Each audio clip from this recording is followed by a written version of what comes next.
What's up, you guys? Welcome to episode 456 of the Establishment NBA podcast. I'm Mike Gallagher here with Dinkmeyer and Austin Yamada to preview the NBA Finals. The Oklahoma City Thunder take on the Indiana Pacers. One expected, one not so much. We'll talk a little bit about how the Pacers got here. Austin, how's it going today?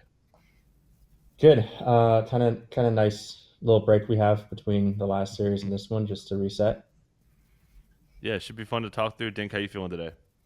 Good. Yeah. Unfortunately, no game seven to talk through. I was hoping for game seven. I will say I was walking around the city I actually I'm walking around Manhattan. I hate saying the city. It was a pet peeve of mine growing up as a South Florida kid. I was walking around Manhattan on Sunday, and I asked my wife. I was like, "Do you feel like there's a little bit less energy? Like it's a little dreary in the air here?" And she's like, "Yeah, but it's a Sunday." And I was like, "No, I think it's because the Knicks lost. I think everybody's like, I think the mood of the city is just down a little bit." But excited to talk a unique NBA Finals, one that I don't think anyone really predicted, kind of coming out from the start of the playoffs, and two teams that I think highlight kind of in some ways the transition of what the modern day NBA looks like in terms of fielding championship level rosters, which is depth, flexibility, and youth. Which I think are three things these two teams have largely in spades. So excited to talk through this series, even if it will be difficult to make good cases for Indiana to make this a challenging and competitive series. I'm excited to talk about it. Yeah, it's going to be pretty tough for the Pacers to score. They had some pretty soft-ish defenses to go through, and now they get really the best defense they've faced probably ever. They did not have success in the season series. OKC won both the season series games by 13.5 on average. And yeah, a lot of their guys couldn't score. So I want to start there. The matchups are going to be tough. So I think the matchups are going to be Dort on Halliburton. I think Siakam gets J-Dub. I think they're going to put Chet on Neesmith, much like they did with Jaden McDaniels. The centers will guard each other, and then Shea guarding Nemhard there. So to note, Halliburton really struggled in this matchup, only scored 11 points per game, including his lowest usage rate in a game this season. When OKC had most of their health, they didn't have Chet in either of these games. Missed Caruso for a game. Neesmith missed the game, but yeah, going from what was one of the better matchups for pick and roll handlers in the Knicks to the worst now. Austin, how do you think Halliburton can kind of handle this defense headlined by Dort? But he will see Caruso, he will see some J-Dub, he will see some Case Wallace, just so flush. We saw what they did to Ant and really took him out of his rhythm. But how do you think Halliburton can kind of hang around offensively here? Yeah, it's going to be tough, just for a couple reasons. One, because OKC is so good in stopping transition, and then Mm-hmm. two, like they're so good at like crowding ball handlers that penetrate in a way that like Hallie loves to do. And Hallie's not someone that forces bad shots, so unless he's hitting like threes, he's probably not going to get a lot of great looks. But also, Hallie's one of the best players you can draw up to try and break down OKC's defense. Like it would be hard to think of a better player, not just from the passing and the vision, but also from not turning the ball over. So I guess we could start just going into like this matchup. I think the big question is how does X team match up against OKC because they're such a unique beast? And I think there's positives and negatives. I think the negatives, if you are sort of an OKC bull, would be a lot of times we've seen this year that like a zone actually does pretty well in the half court against Indiana because Mm-hmm. while all five players can kind of shoot, they don't really have any lights out shooters. Neesmith is the closest thing to that, and they just don't have a lot of those quick trigger, high volume, high efficiency 3 point shooters. You have guys like Siakam and Nemhard that are really not great 3 point shooters, and they're slower triggers, so you can really run a zone and kind of recover to them. And you're stopping the ball screen. Like Indiana just spams you with ball screens, and a zone is a great way to take away that and kind of take away Hallie's best trait is shifting the defense. So like, sure, the zone will like shift within their shell, but you're not getting switches, you're not getting all of these things that Indiana preys on. But if you were, and also they take away transition stuff, which is kind of Indiana's bread and butter. If I were to make the case in favor of Indiana, it's that OKC has yet to see a team that is good at taking care of the ball. If you look at all of Memphis is a bottom five turnover team. Mm-hmm. Minnesota and Denver are both in the bottom half, and Indiana, I believe, was the fourth, tied for third best at taking care of the ball this year. So in the regular season, so like one thing that OKC really preys on is just all those extra possessions that won't be there with turnovers if Indiana continues to take care of the ball.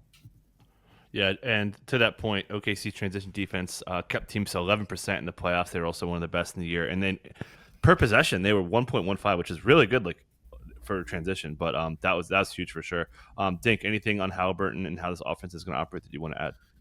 Yeah, I thought Austin laid out some of the positives and the negatives there for Halliburton, and obviously one of the issues with if OKC does choose to throw some zone at them is that kind of takes the ball out of Halliburton's hands in a large way, because the way to beat zone is through kind of passing quick decisions, getting the ball into the middle of the defense, and then kind of moving the ball. And what Halliburton wants to do is continue to have those ball screens over and over to keep switching matchups and kind of keep the defense on its toes and kind of moving. I think one of the things that the Pacers are so good at executing is they have so much movement in their offense that they're forcing the defense to kind of consistently make strong communications and transitions and handoffs and different things when you're switching and whatnot.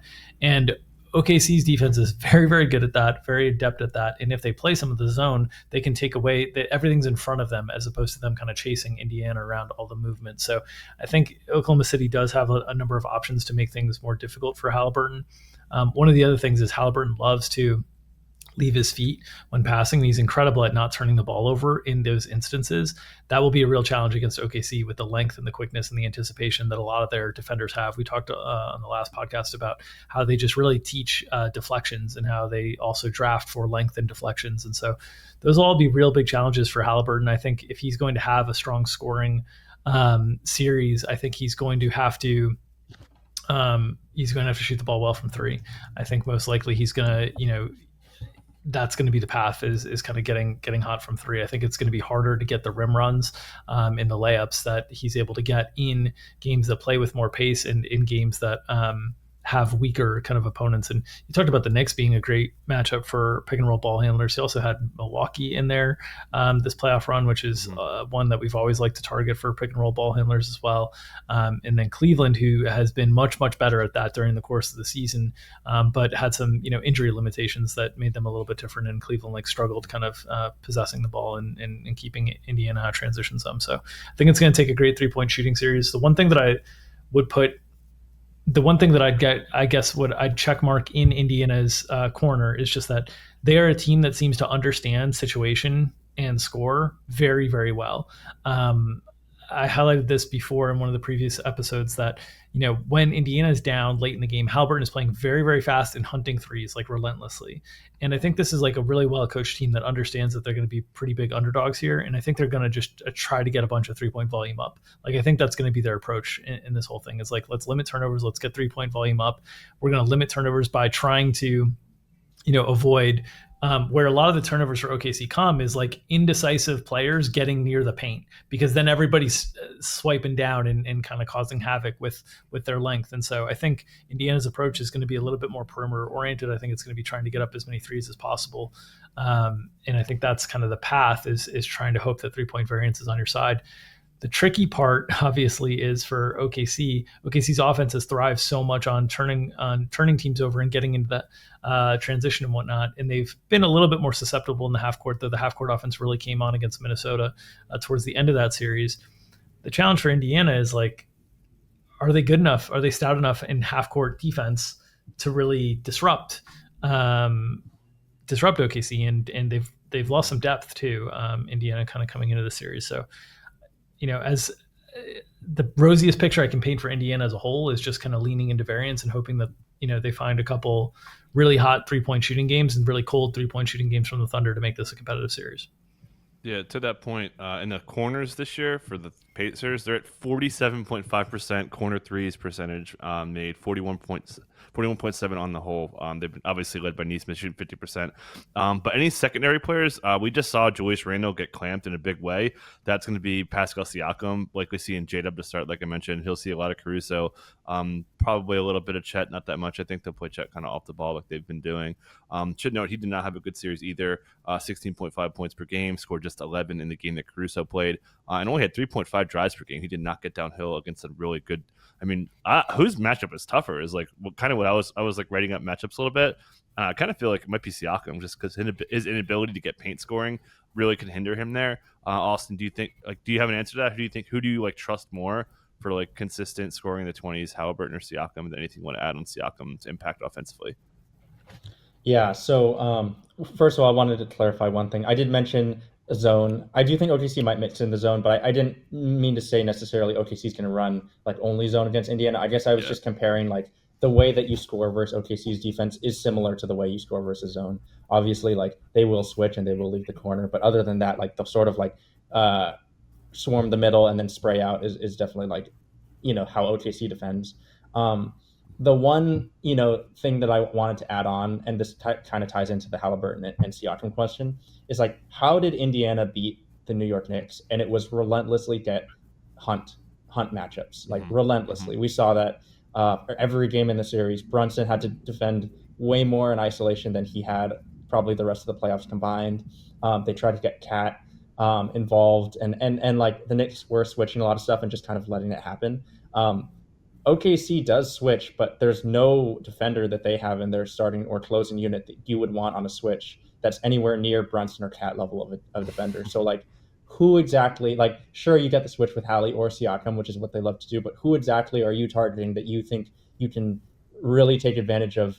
And then in addition, if you get past them, like OKC helps so much more. Like, and then you have shot blockers at the rim. Like, I don't think it's a Halliburton or a Siakam series. I would say Siakam has the tougher matchup, just because like he doesn't start with the ball like Hallie. Like he kind of has to get a mismatch and then they dump the ball down to him or transition, which none of those will be there. He takes time. He's not a quick like a 0.5 kind of player. Like he takes his time to get into his moves and he needs a lot of space. Like none of these things that OKC will afford him. And then like you guys said, like really tough defenders.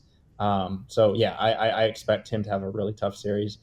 If there was sort of like a flag plant on Indiana, it's probably Aaron Neesmith, and then maybe some Miles Turner. But Indiana could also opt to go Siakam at the 5, just to kind of switch things up and increase pace. So I think it's probably Aaron Neesmith. Plus, you get sort of like he has a lot of foul trouble inherently, but we think that Andrew Nemhard will start on Shea. So Neesmith probably won't have nearly as much foul trouble, and then he's kind of got the best sort of shot profile against this OKC defense. I don't know if you guys disagree with that.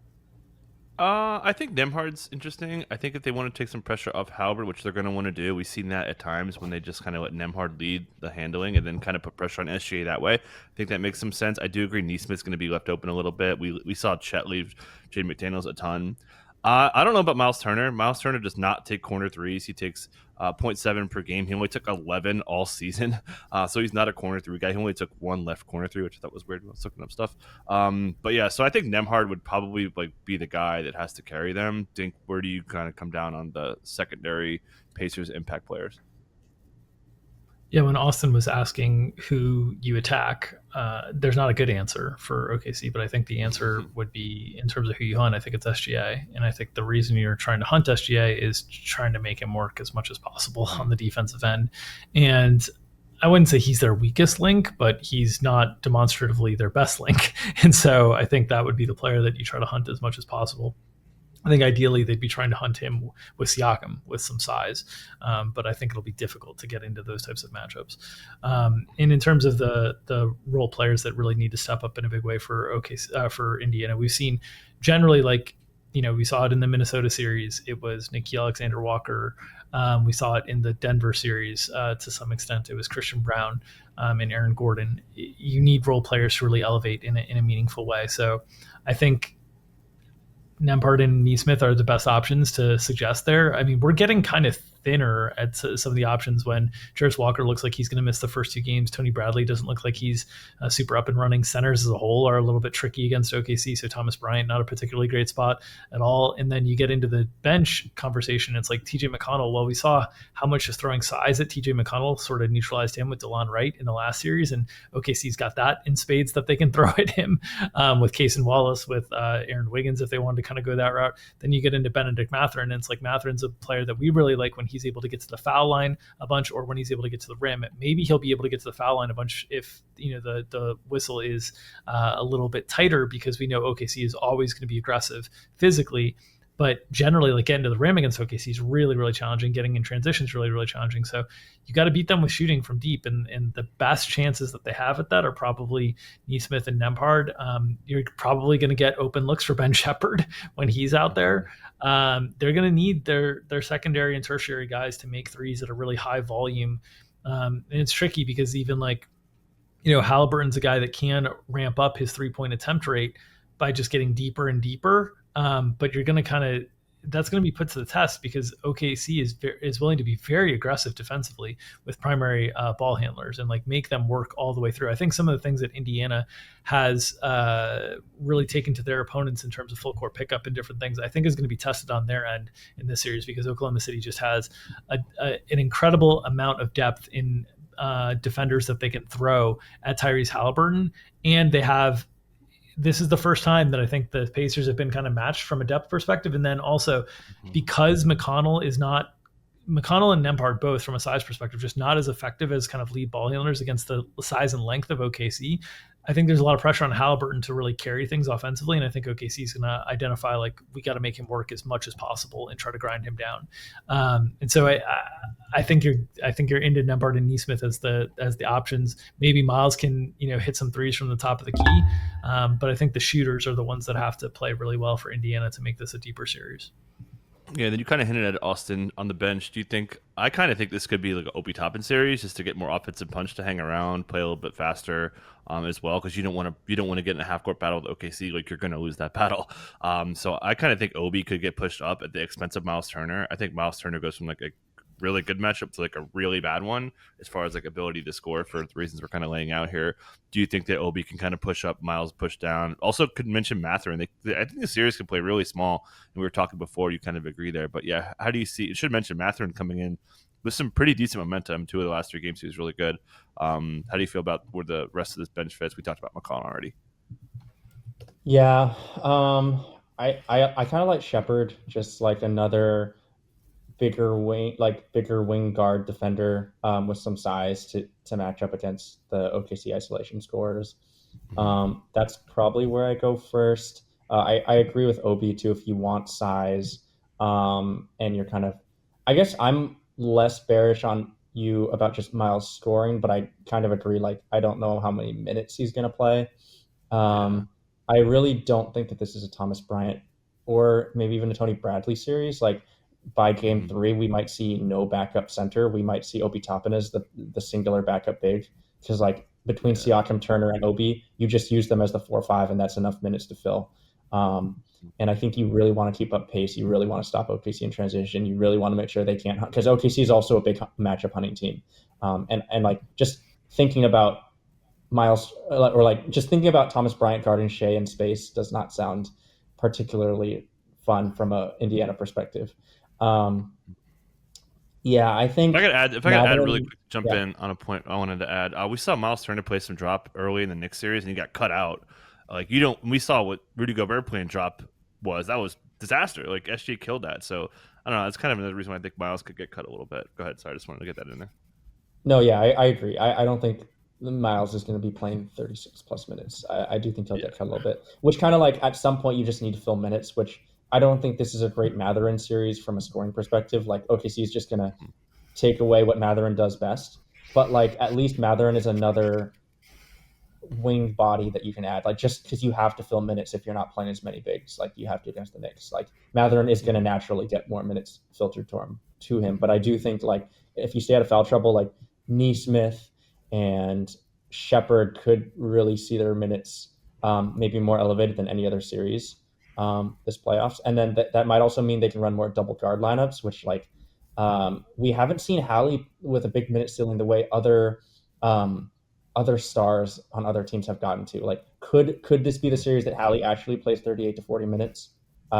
Maybe. This is the NBA Finals. Like, what else are you saving it for? For sure. Take any thoughts on depth here from the Indiana side, and we can switch over. Yeah, agree with you guys on a couple notes. The Halliburton, we did see towards the end of the Knicks series, he was getting like 37 to 38. Whether we can elevate to 38 to 40 to 42.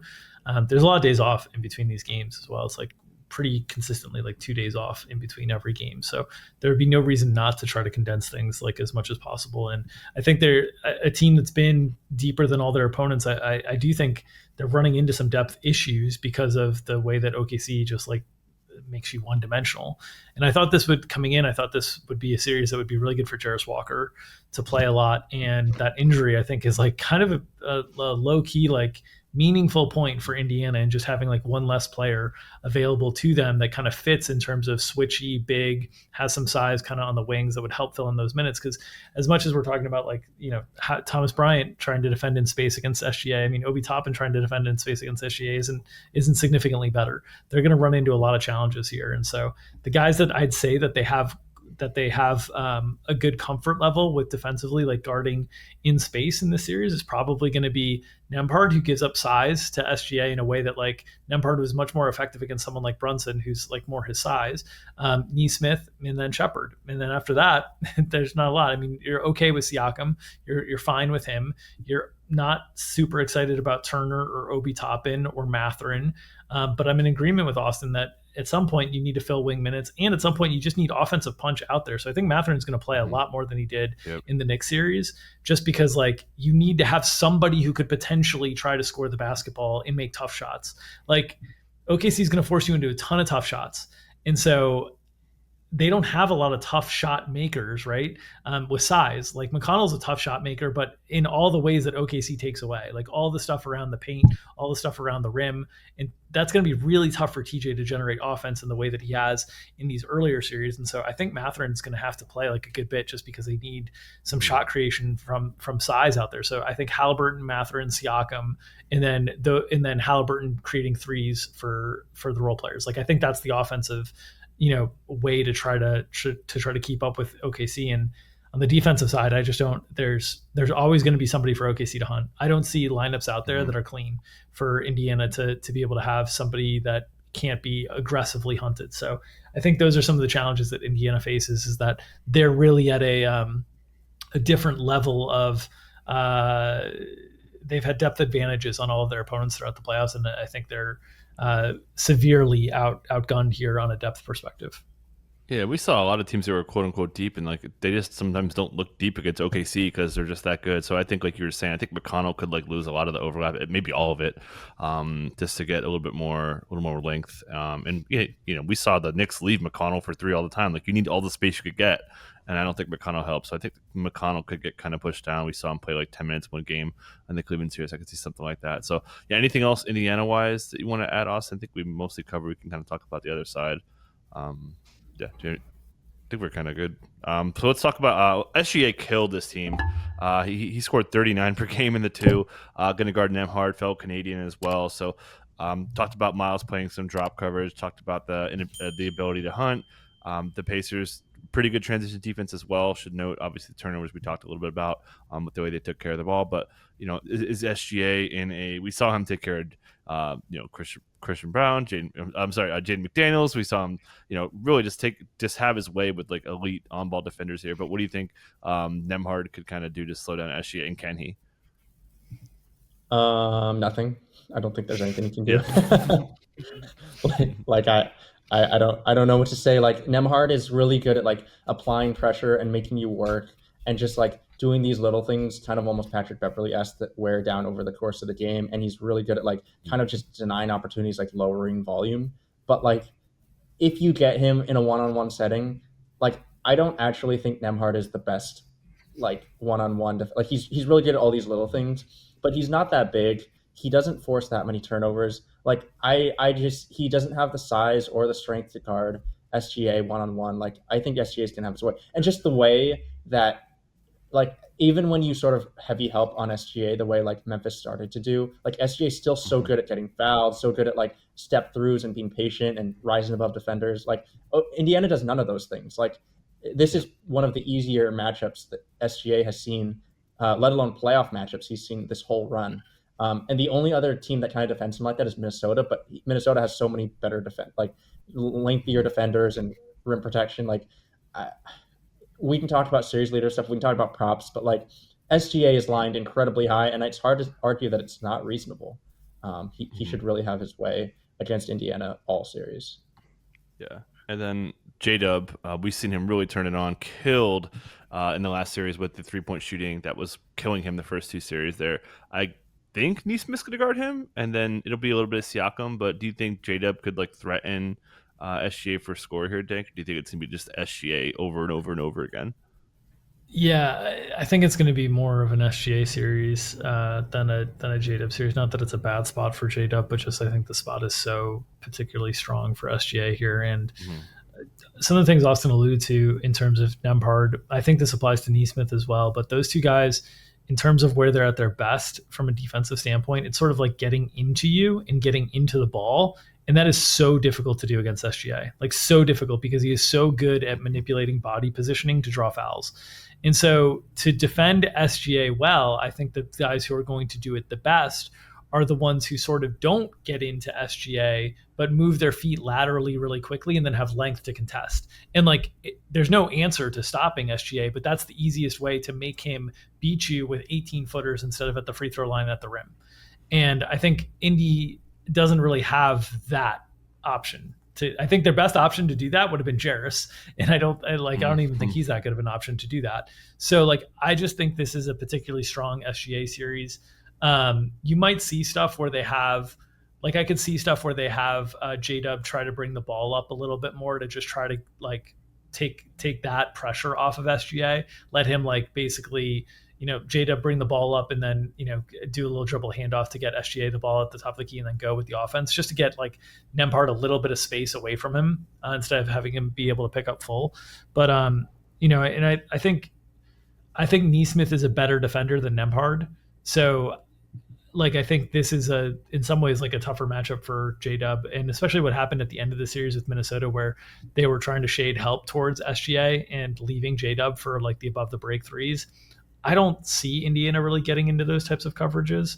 We'll see if they do send help and whatnot, but like, I don't know, maybe they will in terms of trying to up the variance and try to up the turnover rate for OKC, just knowing that if you play it straight, you probably don't have any answers anyway. So maybe they do, and maybe that would help J-Dub, because J-Dub is a secondary creator, secondary facilitator, and in transition, that's where J-Dub does a lot of work, which the Pacers have generally done an okay job, despite the track record of playing fast and playing in transition. They've generally done an okay job getting back on that stuff. It's more like half court rim runner types that we talked about. Giannis, like the perfect prototype for destroying Indiana's defense. And for me, that's more SGA than it is J-Dub. But I don't want to go as far as to say J-Dub has a bad matchup in this series. I think it's just more of a neutral matchup for J-Dub. Yeah, I'll say the Pacers are one of the best teams at keeping teams in the half court all season. So that's definitely something they're going to have to step up. Next thing I want to talk about is, we talked about the Indiana size going smaller. How about the OKC side? How much Hartenstein do we see? Certainly think they're going to start that way. I don't know. I kind of think, like we were saying, I think I'd rather have the disruptive Caruso small ball switch everything kind of scheme. I think that fits way better for how they're going to want to defend. And as you mentioned, taking away that 3-point variance, I think that's a better way to do that. So how much of this double big lineup are we going to see? It's been pretty good. They're plus 4.7 net rating and they're 174 minutes in the playoffs, which is fine. It's not great, but how much Hartenstein do we see, Austin, for the Thunder? Yeah, the only pushback I have on Caruso is like, is there a matchup where you don't want Caruso's so good? Like, he's had, by many defensive metrics, one of the greatest defensive seasons of all time per minute. Like, like, you can go back in history, there has almost it would be hard to find a better like defensive impact per minute than Caruso had this year. And like, it's really just like, how many minutes can you get? He plays so hard. He accumulates so many fouls. Like, the Caruso thing is really like, how he's a luxury and how many minutes can you afford him to play? And he sort of ramps up minutes over the course of the series. So like, I kind of expect that to happen again, where he plays lesser minutes early on in the series, and like, you find spots to give him a rest, or if there's a blowout, he gets the first blood bowl before everyone else. And then as you need him, you start playing him more. So like, he is one of their 5 best players, and so like, he probably is the first guy that you go to if you really need more minutes in a crunch time lineup. And I do think it would come at the expense of Hartenstein. I also think this is a really good Aaron Wiggins series. Just like, they could use his. Well, first of all, Indiana takes away like catch and shoot stuff, so like, I don't think it's an Isaiah Joe series. And then also like, Isaiah Joe might be your weakest link defensively. He's just small as well. Yeah. And like, Wiggins is another good defender with length. And then Aaron Wiggins is like, has shot well from 3 this year, but is like not a big catch and shoot. He's a low volume guy. Like, he's better in transition. He's got size. He's a decent matchup to attack Indiana. So like it's a pretty good matchup on both ends for Wiggins. He's kind of the first guy I would think of. Kaysen's a little small here, but I do think Kaysen can be disruptive versus Hallie and Nemhard. So man, it's just a ledger of riches for OKC. I don't really see a lot of J Will here. I Yep. think that Hartenstein not only gets de-emphasized, but a lot of his minutes could come with Chet off the floor, and I think they'll go a lot of single big here. So my order would go probably like Caruso when they need him, otherwise Caruso and Wiggins in some order, followed by Kaysen. We could see a little Kenrich again. So you Curious if think you guys Wiggins is going to play more than Kaysen? That's pretty hot. I think that it'll be close. Yeah, Okay. I think it'll be a pretty big Wiggins series. I think given sort of like the history of this playoffs, you'd probably like Kaysen probably checks in first. But I could Yeah. see Wiggins checking out later. I could also see Wiggins coming back to close the halves. But I think both of them will get a boost. Mhm. Yeah, I think Kaysen plays a pretty good bit just for the on-ball disruptive defense. On top of if they do kind of get Nemhard handling more, I think that's really good for Kaysen. So I think Kaysen's pretty strong. I agree Wiggins, and I think Kenrich Williams is going to be in there as well. So that's pretty much it. I don't think we're going to see a lot of Joe, like you said. I don't think we're going to see J. Will. Yeah, we might see like the random like AJ Mitchell, Dink. So I think Dink, where you at? Are you as pro Wiggins as Austin is? I'm not. I am pro Wiggins. Like we're gonna see him, I think, every night and probably playing like 13, 14, 15, maybe 16. But I think Kaysen's pretty safe for 20. How do you feel about Dink? Agree with you on Kaysen being fairly safe. I think he matches up well with not only Nembhard but McConnell. I think the McConnell minutes, like Kaysen should be on McConnell pretty much all of those minutes, and so that's 14, 15 right there for Kaysen, and then I think you have whatever else is on top. I do think Wiggins is a viable option for dealing with Halliburton with the size that could elevate him. I'd still say it would be surprising to me if he was above Wallace, even in any individual game. That would be surprising to me. But I think over the course of the series, he should be ahead of Joe. I also will note that a lot of these takes, as we've alluded to in the past with series level takes when we're doing series previews, a lot of times we're sort of expecting these to play out over the course of a series. And in game one, you still might see Isaiah Joe kind of get a rotation minute, a rotation. And just as Dagnall's like sort of playing and seeing like how things kind of fit and whatnot. But my guess is as the series develops that it's a better series for Wiggins than Joe. And my guess is he would be a priority. At the start of the series, Wiggins over Joe. But the Joe probably gets a rotation in the first half, and I agree with you guys on Kenrich over Jay Will for this matchup in this series. I think they want more switchability, more kind of length, and Kenrich is like surprisingly big, and plays that way too. Rebounds the ball really well for his size. So yeah, I think we're mostly aligned in terms of how we see the bench stuff playing out. But think Wiggins' size and length is more integral to this series than it has been to some of the previous series, just because of how much Indiana is going to bring. They're going to facilitate a lot of their offense through one of their big advantages is having like an above average height point guard who's leading things. And one of the ways to potentially cut into that is having somebody who's like at his level physically in terms of trying to disrupt some of the passing lanes for Halliburton. So I could see that. And also like sometimes with, especially with Caruso, like what we've seen so far is they really want Caruso kind of off the main offensive option and sort of like being able to clamp down and hunt and like aggressively like play free safety basically defensively. So I think that's where if things are not working for Kaysen or Lou Dort's in foul trouble or different things, you could see Wiggins get extended to become like a primary on Hallie to allow Caruso to continue to roam and disrupt. And then should note Kenrich, 2 games against the Pacers, no Chet, but they were plus 36 in his 43 minutes. Yeah. He crushed. I think I like would be almost like shocked if like Kenrich isn't like the guy and is a small ball center there. We didn't talk about Dort at all. Obviously, we talked about his defense, but do you think Dort could have like a little bit of leash here? Obviously, he's not like ideal for guarding Halliburton. He's ideal for guarding Anthony Edwards, guys who like to drive. That's not really Halliburton's game. So I think Dort could be de-emphasized a little bit in this series. Just I think his skill set isn't like perfect, where it was like almost perfect against Anthony Edwards. Do you have any thoughts on how Dort fits in for this, Austin? I agree that I don't think he's the best Halliburton matchup, but I think given that we think OKC goes more single big and he's like has not been an offensive liability for a lot of this playoffs, he has more minutes to fill, and he does a really good job on his guy. And like he has the strength to guard Siakam, so like I think he could get mixed in with some Siakam matchups as well. Um, Mhm. Dort is just like he's kind of the one OKC guy that kind of deviates from like if he's almost like a box in one version of OKC where like everybody else goes and helps and switches and disrupts and Dort is great at like sticking to his man if he needs to and not really disrupting, kind of just taking his guy away. Um, and so like I think you just use him as this piece where like Siakam taking if Siakam's causing you trouble, you put Dort on him. You could kind of like Mhm. throw a little bit of Dort at Neesmith or sorry Nemhard or Halliburton just as a change of pace, just like a stronger, thicker guy. So like yeah, I'm rambling, but I think he is agree he's not the best matchup for Hallie, but I think he could still get a decent amount of minutes. Um, yeah. Yep. Dink, how do you feel about Dort and anyone else we touched on? I think we touched on pretty much everyone now. Yeah, he was great in the regular season series between these two teams.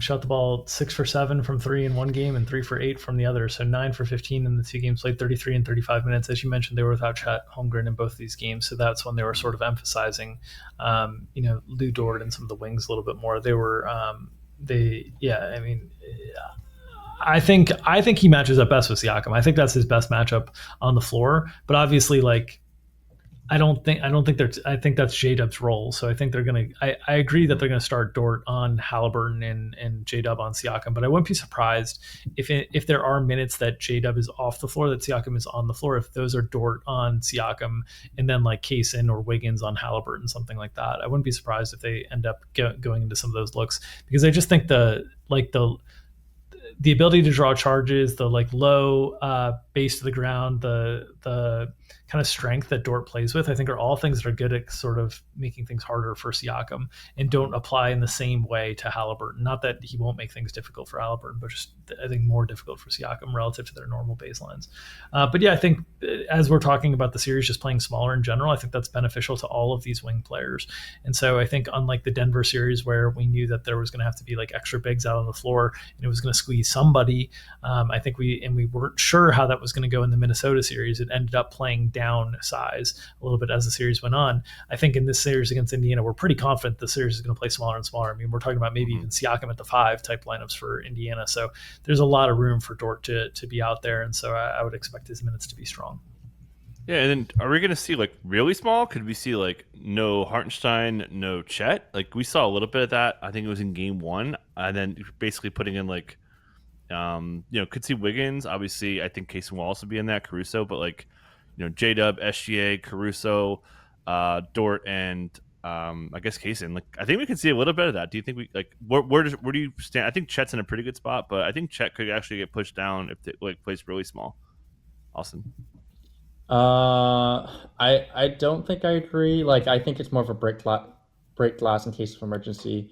Yeah. Which like if they kind of have this big run against them, or they're just down and they need sort of like 5 pace pushers, I could see them trying it. But like, Hmm. man, I really think like if it's not Hartenstein on the floor, it will be Chet. Hmm.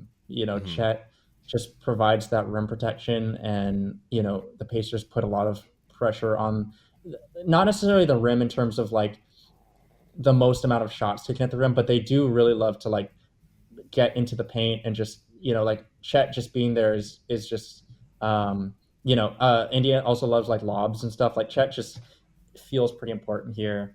And like where Chet really gets hurt is, so like we saw Denver and Minnesota, like Chet was kind of weird because he we didn't love him against like guarding Jokic, and then some like offensive rebounding stuff versus Minnesota. But he's kind of a weird fit at the 4. None of that really applies. Like Indiana is a really poor offensive rebounding team.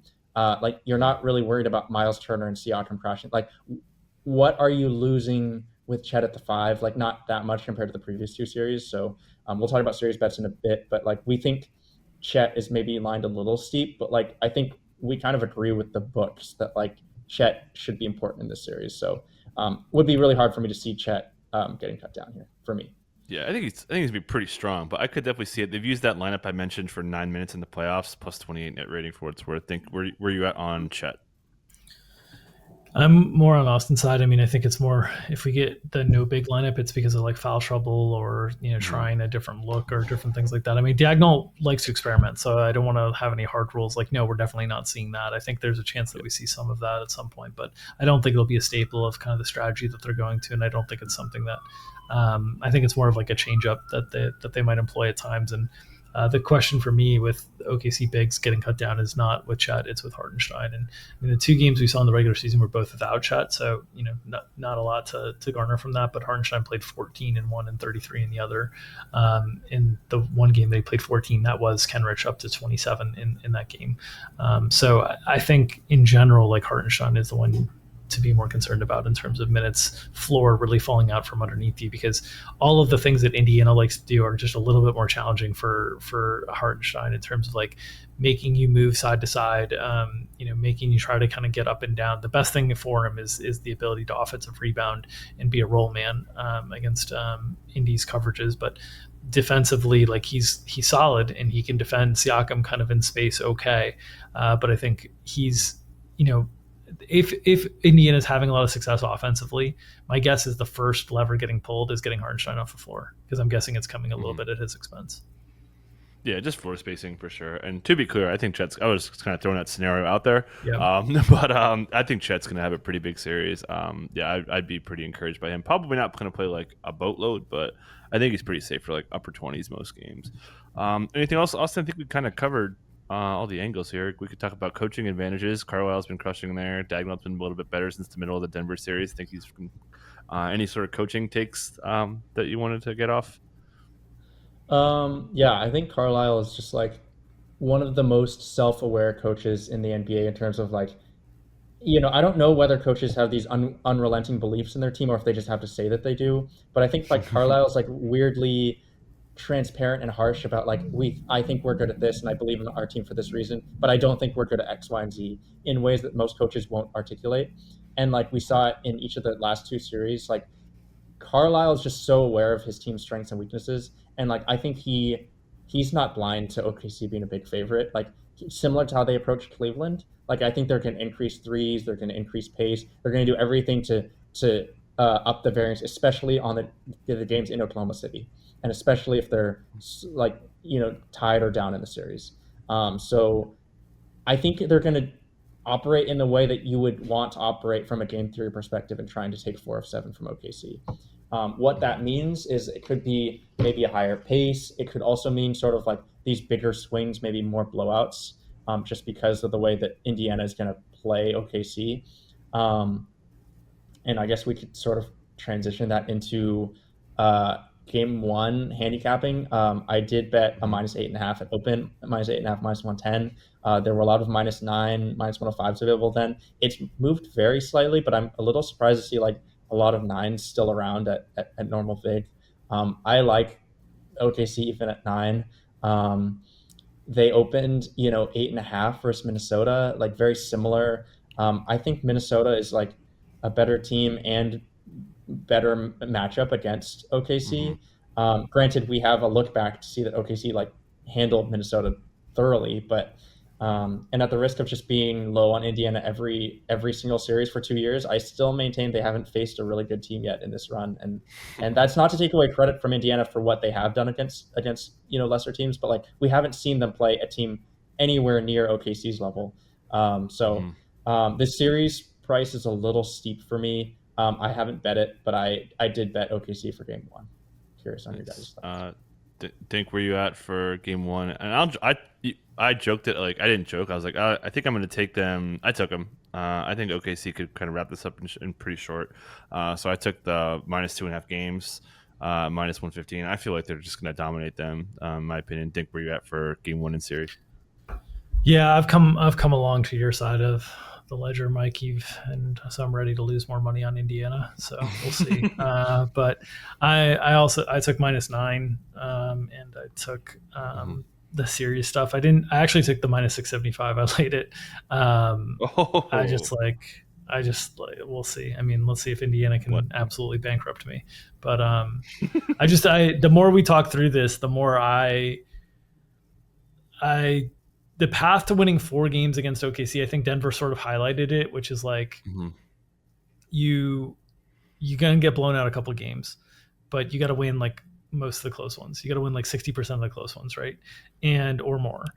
And Halliburton and Indiana have been very, very good at that. But some of the stuff that they've done has been like massive, massive comebacks to do that. And OKC outside of game one against Denver has not really been vulnerable to those kind of big runs against them. So I don't see a great path for Indiana other than like incredible shooting variance on their side. So I did not take the -1.5 games or the -2.5 games, but I just took the series side of things. But yeah, and I think Carlisle, I agree with Austin. I said early on in this episode, I think Carlisle is going to try to ramp up 3-point variance. But I just don't know that they have enough. And I think it's just a really, really difficult matchup for Indiana. Yep. So, Austin, you Indian? I'm sorry, OKC in 5 or 6? Sounds like you're kind of on the border there. I'm in 6, just out of respect for Indiana's coaching adjustments later in series, what they've done thus far. Also, just like NBA, it's hard to win. It's hard to get to the NBA finals and then win in 5 or less games. Like we've seen it in rare situations, a lot of times with injuries in previous years. But like, I'm not even against the conspiracy stuff, and like just like every additional NBA finals game is worth a ton of revenue and gate. But like, it's just hard to beat a team 4 out of 5 times that has been so good that they've made it to the NBA finals. And then there's some like natural, like non-conspiracy stuff that does kind of lead to longer series. You have like adjustments and bounce back effort, change of venues, different personnel, like all of these things that you would have to overcome. So I'm going to go OKC in 6. But sort of like, if this makes any sense, the talent disparity going into game 1, I have more of a like OKC in 5 type disparity. I'm just giving credence to other factors. Yeah, and I'll just say one last thing. I'm taking OKC in 5. Like OKC, they're 12-4 in the playoffs, and they're shooting poorly. Like they're shooting 33% from 3, and they're still like crushing. Like we haven't even seen this team like totally go off consistently. So I don't know. I feel pretty good where OKC's at. Meanwhile, the Pacers, I've talked about the 3-point shooting. They've been like really lucky in hitting a lot of shots. So Dink, it sounds like you're 5. Yeah, it's sort of interesting. I was just looking at the history of NBA Finals series, and over the last 24 years, 11 of them have been 5 games or fewer. And I think some of this speaks to the discrepancies between the East and the West just being so large. The teams that have won in fewer than 6 games, the Lakers 2021, that was the Lakers against Philadelphia, the Shaq Kobe Lakers. That Philadelphia team was completely unmatched. Lakers against the Nets, again, sweep, like completely overmatched. Pistons against the Lakers, and the opposite side was a surprising one where the Pistons won 4-1. Then you get Spurs over Cleveland. That was the LeBron dragging like Boobie Gibson and maybe Sasha Pavlovich and Zydrunas Ilgauskas to the finals back then. And then you get the Lakers over the Magic 4-1. You get Heat over the Thunder 4-1 with the LeBron team. Spurs over the Heat 4-1. Warriors over the Cavs 4-1 and 4-0. And then you've got Dallas losing to Boston last year 4-1, and Denver winning the year before 4-1 against Miami. And I think especially the last few years, the gap between the East and West is just really, really large. So I'm going to go OKC in 5. And then any other? We talked a little bit about some series bets, Austin. Anything you want to kind of like touch on for people that we were debating, or it's nothing really that great though? No, I guess I hesitate to even like say leans because like some of our listeners will go and run away with this. I do think Hardenstein is a little bit mispriced on rebounds. I'm not betting it, or even if I had the wherewithal to, I probably wouldn't. But I think it's worth a look, especially if you have some off books that have like different pricing. It's worth price shopping. Let me check again. I think it was plus 550 on FanDuel was the best of the big outs. I do agree with all 3 of us that like Hartenstein probably gets cut down this series, but just given that he's like a better rebounder than Chet per minute, just sort of that huge disparity where Chet is the not only the favorite, but he's like minus money to lead the series in rebound, whereas Hartenstein is such big money. And then also like we've just seen 2 straight series versus like with OKC where they're like actually the whole playoffs, like they face teams that are really good at limiting offense, like huge size, really good at limiting offensive rebounds. He's had to deal with Zach Edey, he's had to deal with Nikola Jokic, and then he's had to deal with Rudy Gobert, and now he gets like small Miles Turner, and if they go even smaller, you get like Obi Toppin or Pascal Siakam. and if maybe there's like a Chet injury something, and there's no big rebounder on Indiana side, like I don't hate Hartenstein rebound leader, even if he only plays 26 minutes or 25 minutes or 23 minutes, just from a pure rebound rate perspective and offensive rebounding rate.